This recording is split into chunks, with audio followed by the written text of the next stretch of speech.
Welcome back to another edition of Ask You News. Today I have with me Sally Field, standing once again for Bureaucrat Councillor. Welcome back, Sally. How are you? Very good, thank you. Thank you for having me. It's lovely to see you again.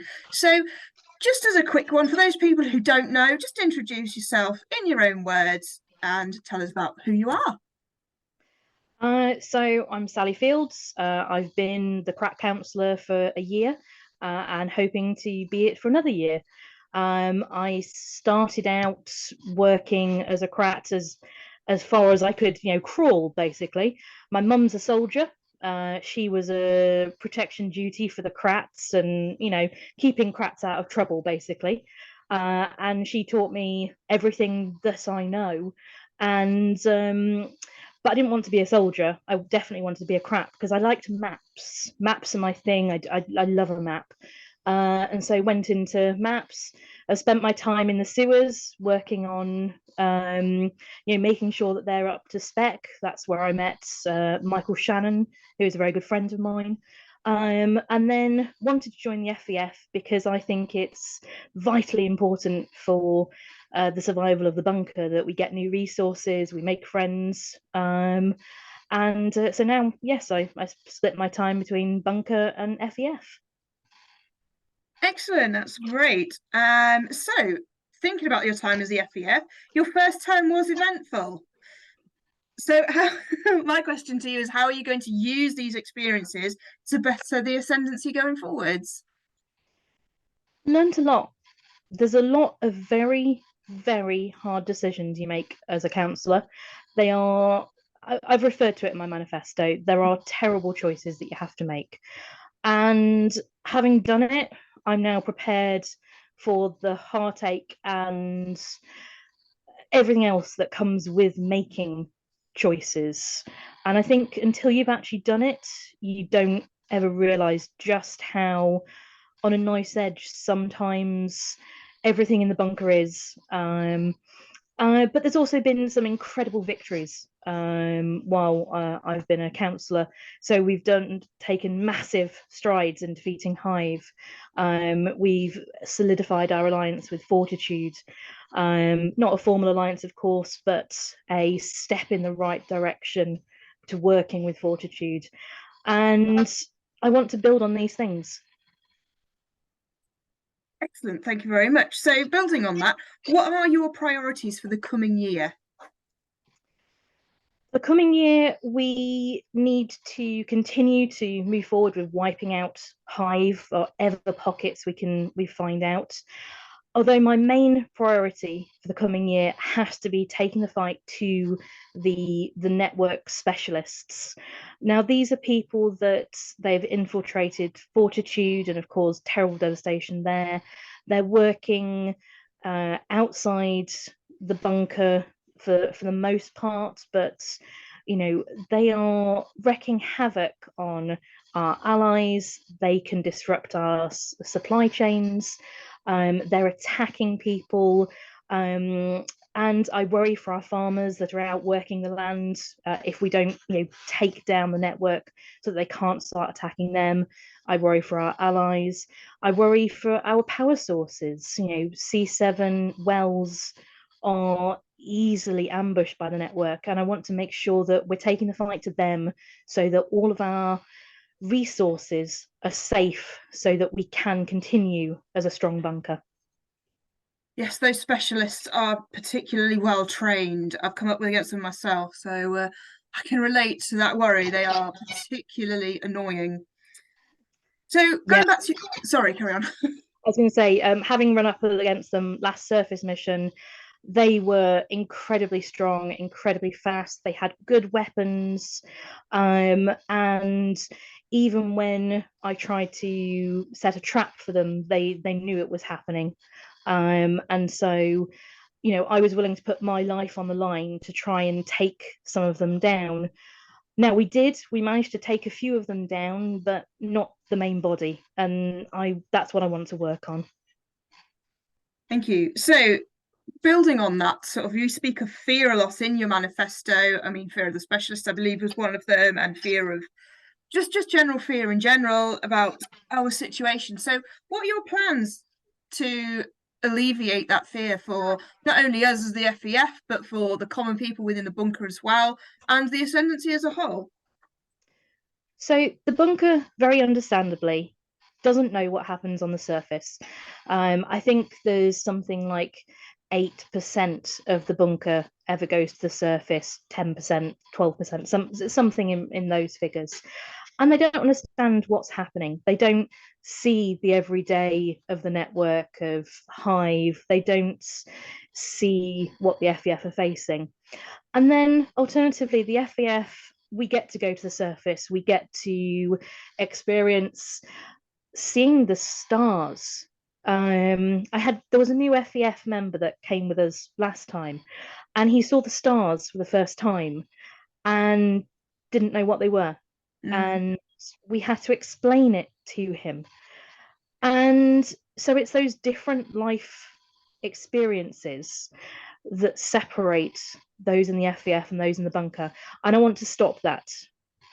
There is the FEF serves the bunker. We go out to get the resources that the bunker, the Ascendancy need. And we have to remember that at all times. We are there to serve the bunker's needs. And we also need to remember that we face things and we deal with things that the bunker are never going to want to see, let alone have to see. And so it's explaining each of our individual ways of life that's so important to try and cut down on the problems that we're now facing between bunker and FEF. To understand each other is important.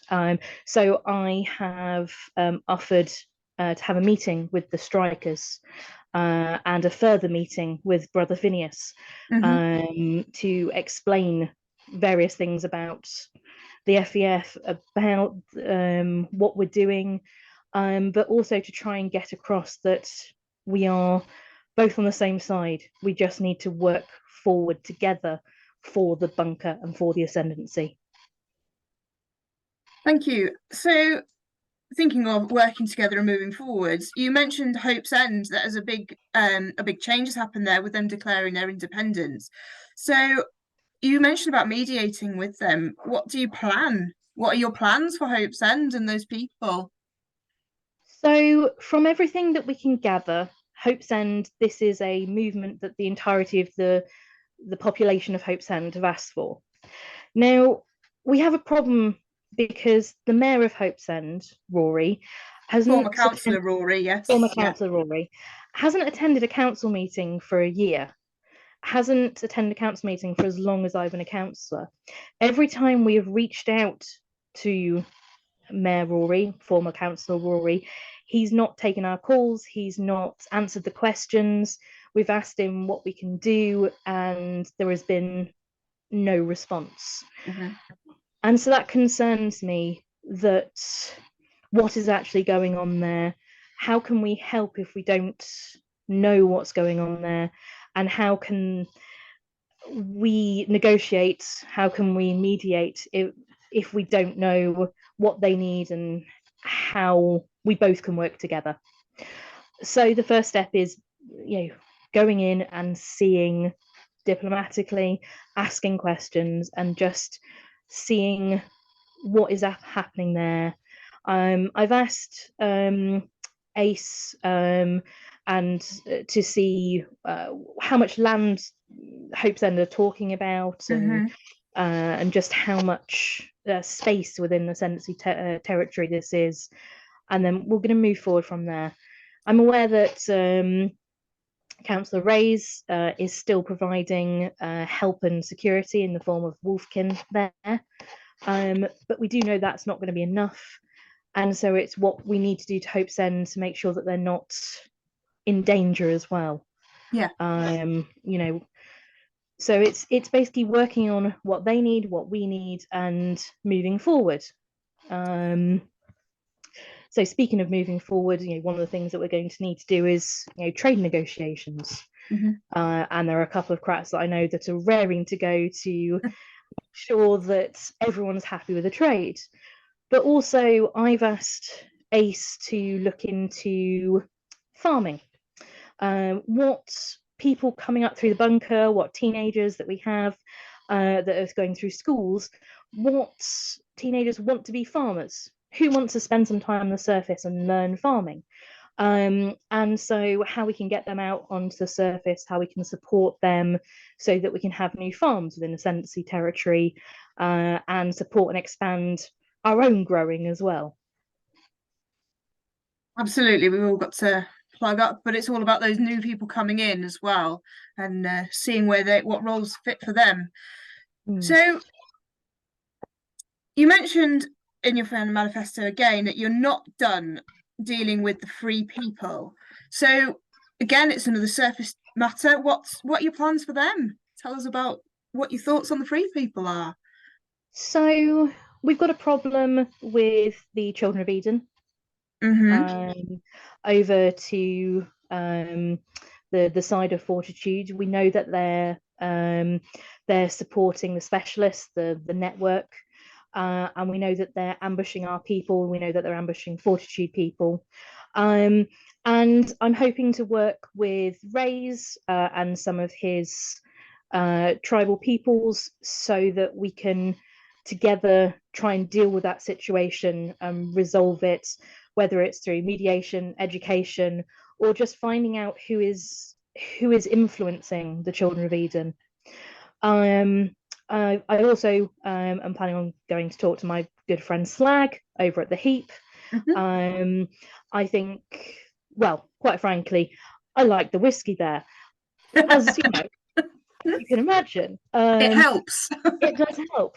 But I also want to see what we can do together to get new materials for the bunker, because our engineers are crying out for materials, and we want to see what further trades. Once again, there are crats that have been working on trades with them, so I want to see what further trades and things that we can do there. I also absolutely support Raises plans for the pack, and want to support Rav, want to support Fang, want to support Indy in any way that I can. Yeah. Okay, thank you very much. So a couple of the other councillors have mentioned, or candidates for councillors have mentioned, a 5-year plan. Do you have any thoughts on the 5-year plan that you would like to share? The 5-year plan that it's gone through many stages. I have been very vocal that I have disagreed with a lot of the previous stages of the 5-year plan. I don't like all of it. I'm going to be honest. We do need to deal with problems at home and then look to the future as well. There are some really good ideas in there. There are some great ideas about insurance for people that if they're injured in the course of their bunker duty or in their FEF duty, then we look after them. I've heard of a story where someone has been incapacitated and injured, and we haven't rallied around to help them and their children. And that's not on. We need to be pulling together as a bunker so the insurance for people that hurt themselves on bunker duty when working in sewers or engineering or anything else, that's great. I don't agree that the FEF should have a different set of laws than anyone else. I think the set of laws that we have are important, and I think they work. Yes, there is times when you go, what, is that really how this should be happening, or what should we be doing? And then we go back to ACE, we go back to the council, we refer ourselves, as I did, to the judgment of the bunker, because that is what's right. I know several of my colleagues in the FEF aren't going to like me saying that, but I have to speak out with what I believe. I absolutely agree with taking out the hive as a short-term plan. Yes, that's absolutely. I agree with expanding our horizons. I agree with getting in new resources. But we do have to deal with things like in expanding the productivity of the farms, getting in the resources there, and things like that, as well as doing things that are in the 5-year plan. So yeah, so there's good points. I don't agree with all of it. Okay, thank you very much for that. So I was going to ask you about the hive, but you've just said that we need to work on eradicating them. So I'm not going to ask you to repeat yourself. So last thing then is anything that you would like to add or you'd like to say to people who will hear this and see this? Everything I do is working for the good of the bunker and the good of the ascendancy. I am an explorer at heart. I love going out and finding new areas, going out to Fort Ned and meeting the the pact, and exploring is amazing, and it calls to my very soul because that's, maps and exploring is what I love. However, I think we do have to look after things at home. We do have to make sure that everything is in place for the bunker and make sure that the resources that we find, and the allies that we meet and make, are doing what's good for the bunker. I don't agree with the golden vote. It's not something that I'm prepared to support, except if the rest of the council votes for it. I will, of course, go with council majority. But working together for the good of the ascendancy, I think, is important. And working on the resources that the FEF find, bring them back to the bunker, letting the engineers do what they're good at, letting the medics do what they're good at. The medics this year have solved an entire plague. There was an absolute crisis, and the medics did the most amazing, just frankly unbelievable job. And we need to continue supporting them, and every department needs to continue supporting every other department so that things like that are the successes of the ascendancy. Okay, that's lovely. Well, thank you ever so much for giving up your time and coming to speak with us this evening. Certainly been interesting, and hopefully we'll find out at the end of the month the results of all our hard work. Yes, indeed. Thank you very much once again for having me. Okay then, take care. Thanks.